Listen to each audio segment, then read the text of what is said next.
liberals who have lifted them up, Howard. Oh, you conservatives make a mistake. You can't afford to strangle hope in people. Without hope, people become dangerous. No, Howard. You liberals have let them invade our society. You give them jobs, political jobs. Oh, you missed the point. It's only the smart ones we move up. That makes it even worse. No, we have to move them up. If we leave a smart one in the ghetto, he might develop into a leader against us. But if we raise him up into white society, we neutralize him. I am black but comely, O ye daughters of Jerusalem.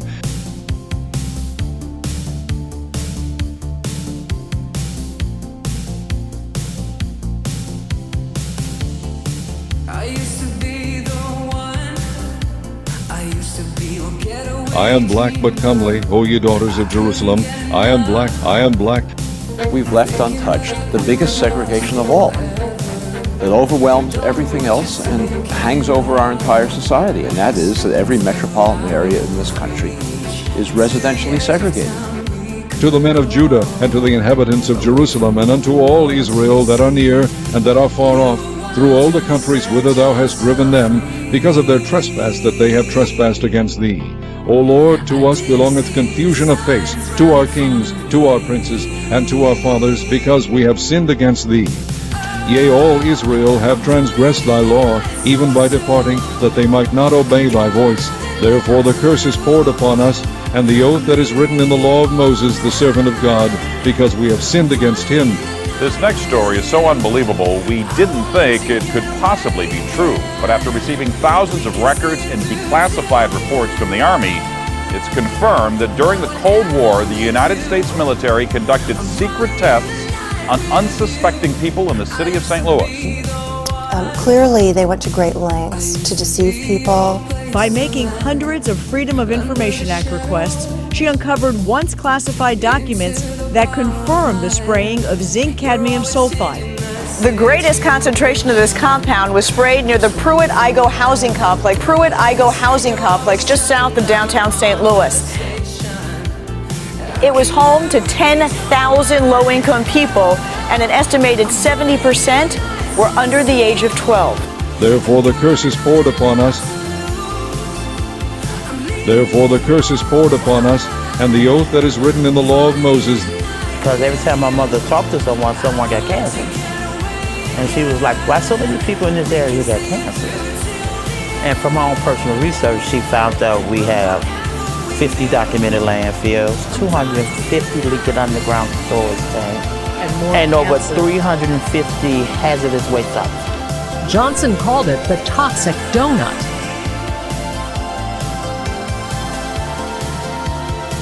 Hazardous waste, toxic releases, even Superfund sites. One landfill so full, it's actually the highest point of land in all of Chicago. Oakfield Gardens' 2,000 homes were completely surrounded by poison. More cancer than anywhere else in the city. Right. Our zip code was 60627, which they said had the highest cancer rate than any other area in the city of Chicago. But it shall come to pass, if thou wilt not hearken unto the voice of the Lord thy God, to observe to do all his commandments and his statutes which I command thee this day, that all these curses shall come upon thee, and overtake thee. Cursed shalt thou be in the city, and cursed shalt thou be in the field. Cursed shalt thou be in the city. Cursed shalt thou be in the city.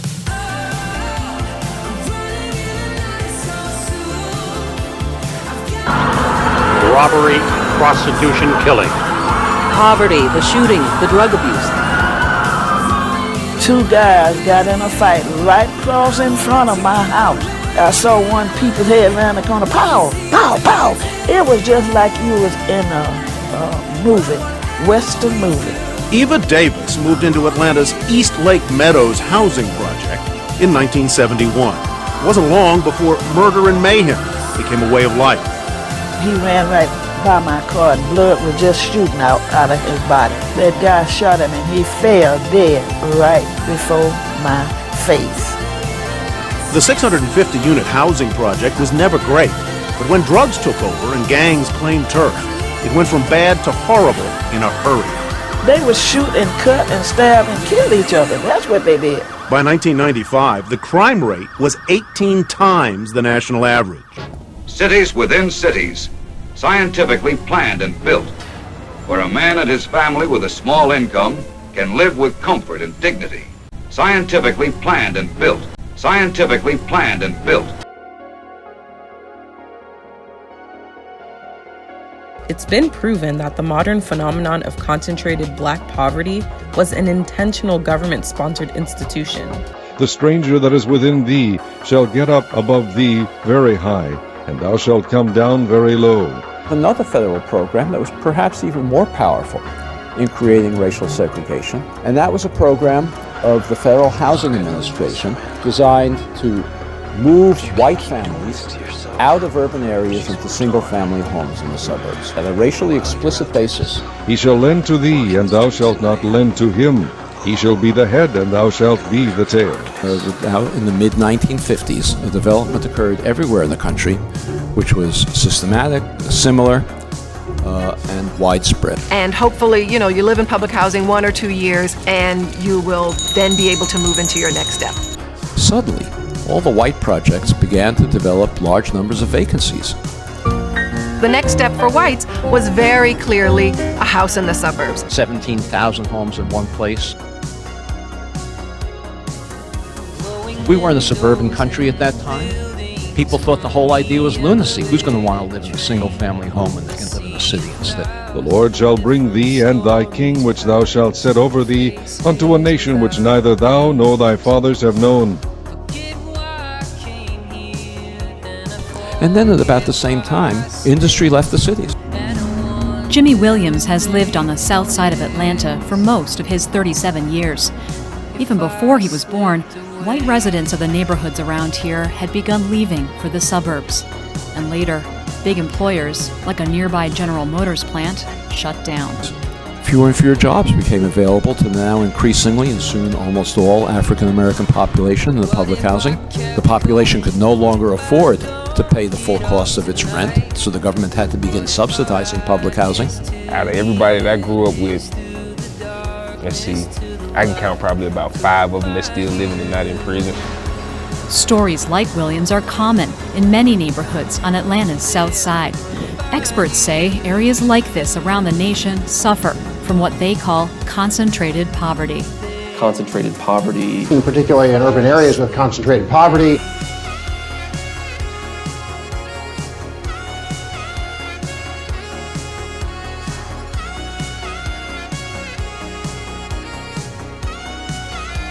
The concentrated poverty is really bad. It's worse than just being poor, to be sort of socially isolated in these islands of only other poor people.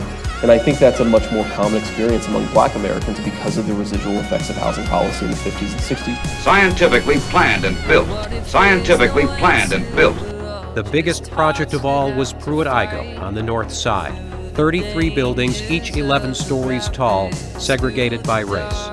Architects praised their modern design, but others worried about concentrating so many poor families into one area. When the buildings were integrated, most of the whites moved out, and many of the poor who were supposed to use this as just the first step out of poverty never got any further. The Lord shall bring a nation against thee from far, from the end of the earth, as swift as the eagle flieth, a nation whose tongue thou shalt not understand.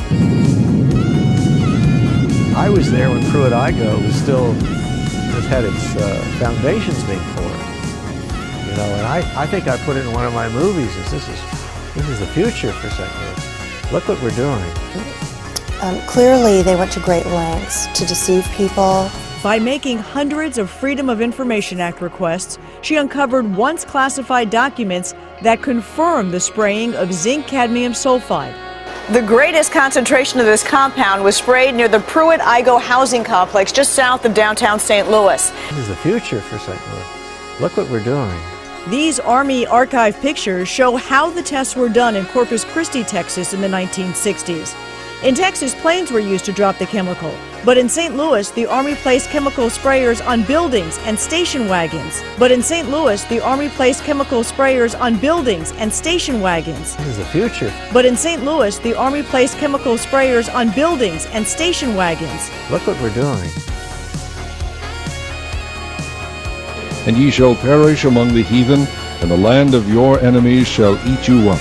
And they that are left of you shall pine away in their iniquity in your enemies' lands. And also in the iniquities of their fathers shall they pine away with them. You can't afford to strangle hope in people. Without hope, people become dangerous. It's you liberals who have lifted them up, Howard. Paul, you conservatives make a mistake. Africa has perhaps hundreds of millions of people with this identity right now, of being from the people of Israel. Does that mean they were from the 10 tribes? Likely not. We were taught by the historians and within our own traditions that when the Romans conquered Judea, a few hundred years after that the tribes of Israel went into exile, perhaps millions of Judeans were sold into slavery. Into Africa, into Rome, deep into Africa. And if you look now, you're seeing people who are most likely the descendants of those slaves who kept true. And where it gets interesting is, in America, there was a slave trade. And a lot of the slaves, a very high percentage of them, came from Western Nigerian ports. And in America today, you see a very large movement of African Americans who say that they're the real chosen people, that they're the children of Israel, they're the Judeans. You know, so what are they just trying to create an identity for themselves because they were slaves, or is there really something here? And the answer is most likely there is something there. And most likely maybe that they were the original Israelites, and maybe that the Jewish people today who are white, Caucasian people came in a little bit later on.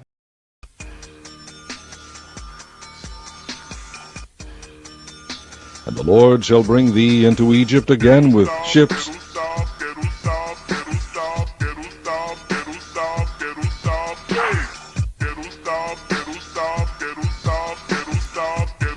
the Lord shall bring thee into Egypt again with ships,